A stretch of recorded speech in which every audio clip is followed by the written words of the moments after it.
Et dans cette vidéo, je vais vous montrer comment retrouver l'étoile polaire, qui est une étoile particulière de notre ciel.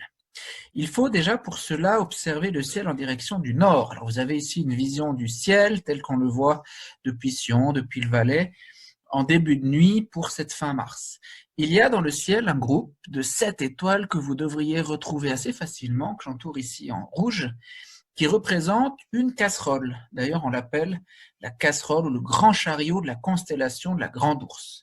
On ne va pas s'attarder ici sur les constellations, on va juste utiliser cette forme qu'on voit dans le ciel pour retrouver notre étoile polaire. On va prendre maintenant les 2 étoiles ici à l'extrémité de la casserole de la Grande Ourse, et puis on va prolonger environ 5 fois ce trait imaginaire jusqu'à ce qu'on arrive sur une étoile relativement seule, ce qui permet de la retrouver assez facilement, une étoile pas forcément plus brillante que les autres, c'est pas ça qui en fait sa particularité, une étoile entourée ici en jaune, qui est donc l'étoile polaire, ou l'étoile du Nord, ou Polaris.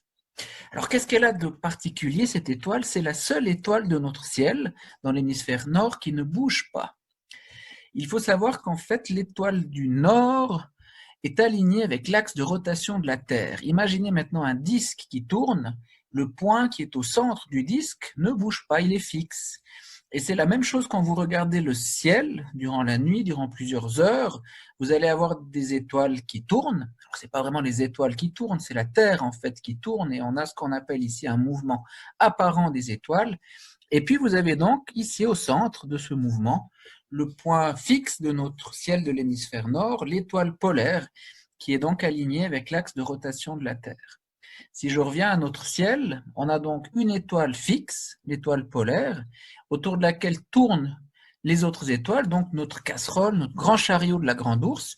Il va également tourner durant la nuit. Si vous regardez le ciel durant plusieurs heures, ou si vous regardez le ciel à nouveau quelques heures après avoir fait ce petit exercice, vous verrez que la casserole, elle a effectivement changé de position, mais pas l'étoile polaire.